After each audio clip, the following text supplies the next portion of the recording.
Let's discuss the economic rights of the woman in Islam. Islam gave women the economic rights 1400 years ago, 1300 years before the Western world. When the Quran was revealed at the advent of the Prophet Muhammad, any adult woman, whether married or unmarried, she was allowed to own or disown the property without the permission of anyone else. If we read history, the first time the Westerners gave right for a married woman to own or disown the property without the permission of the husband was in 1870s, under the Special Married Women Property Act. And this Special Women's Marriage Property Act was further revised in 1882 and 1897. Imagine, Islam gave rights to the woman to own or disown 1300 years before the Western world. In Islam, a woman is financially more secured.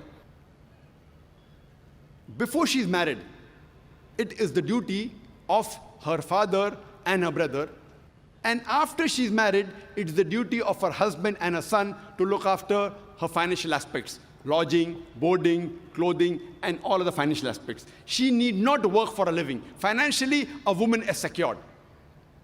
It is the duty of the man in the house to earn the living.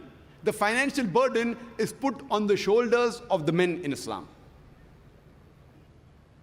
But if both the ends don't meet, and the woman wants to work, she can work as long as it is within the purview of the Islamic Sharia.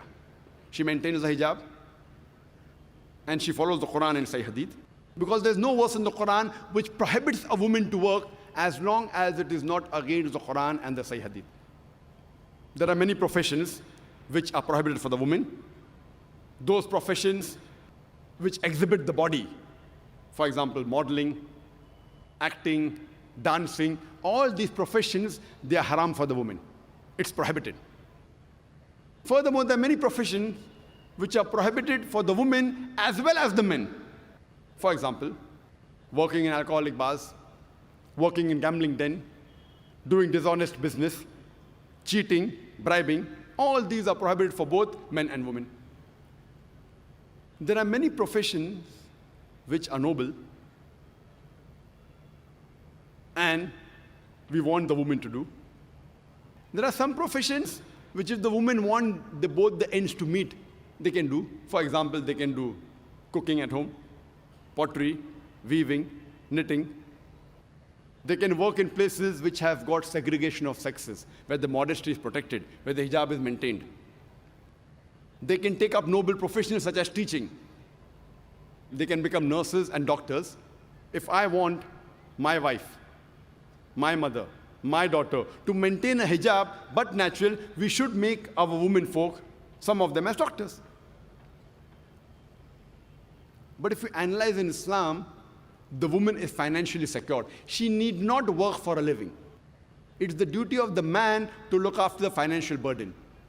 Before she's married, as I mentioned, it's the duty of the father and the brother. And after she's married, it's the duty of the husband and the son to look after her lodging, boarding, clothing, and all financial aspects. She need not work.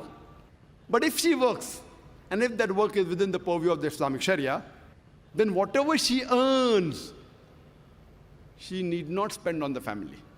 She can keep it for herself. That's her right. But if she wants to take part and help in the financial aspects, she can. But no one can force her. In Islam, during marriage, the woman is on the receiving end. The Quran says in Surah Nisa, chapter number 4, verse number 4, وَاتُ النِّسَاءَ صَدُقَاتِهِنَّ نِحْلًا, that give to the woman in marriage a dower as a gift. In Islam, mahr, that is a marital gift, is compulsory for a marriage to solemnize. Without mahr, a marriage cannot solemnize in Islam. In Indian culture, where we live, it is the opposite. It is the woman who gives dowry to the would-be husband. In Islam, it's opposite. It's the man who gives to the would-be wife maher, a marital gift, a dawah. But unfortunately, in the Muslim society, many of us have made it as a joke. You know, in India, we keep maher as 786 rupees. You can't even buy a pair of shoes with 786 rupees. And for namesake, they keep 2,000 rupees or 19 miskal. You know, saying that the Prophet kept 19 miskal as maher. If you have the same wealth as the Prophet and Hazrat Ali, may Allah be pleased with him, and if you give 19 miskal, 19 miskal good, you may be having 10 times, 100 times more wealth than what the Prophet had, and Hazrat Ali, may Allah be pleased with him. And you want to give 19, you have to give 190, 1900 miskal if you want to follow the Prophet. They spend on the weddings lavishly. They may keep the nikah in the mosque for namesake, but a walima on a big ground, spending lakhs of rupees, millions of rupees, and they want to keep a maher as 786. They want to make a mockery of Islam. The Indian culture, unfortunately, some of the Muslims, they are being influenced by the Indian culture. You know, in Indian culture, it is the woman that gives the dowry to the would-be husband.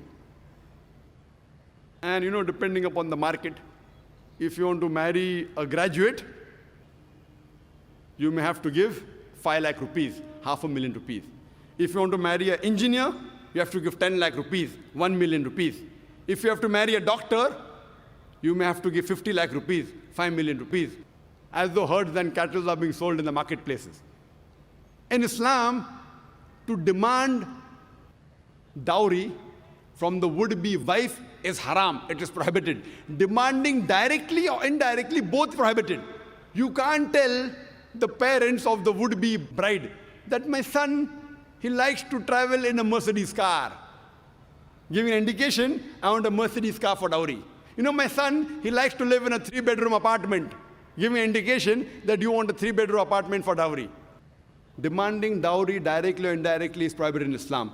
If willingly, if the parents of the girl, the bride, want to give some gift to the daughter, there's no problem, but you cannot force or cannot ask or request directly or indirectly, it is prohibited in Islam. So if you analyze in Islam, the women, they are on the receiving end during marriage. And furthermore, irrespective, the woman may be very rich. The wife may be very rich or she may be poor. Irrespective whether the husband is rich or poor, it is yet the duty of the husband to look after the food, clothing, lodging, and on financial aspects of the wife. He cannot say, okay, my wife is rich, I'm poor, yet it is his duty.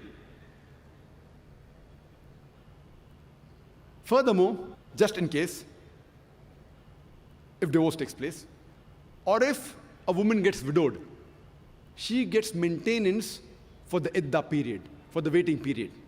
And if she's pregnant, it extends till she gives delivery of the child, till she gives birth of the child. And if the child is born, she even gets financial support till the child grows up.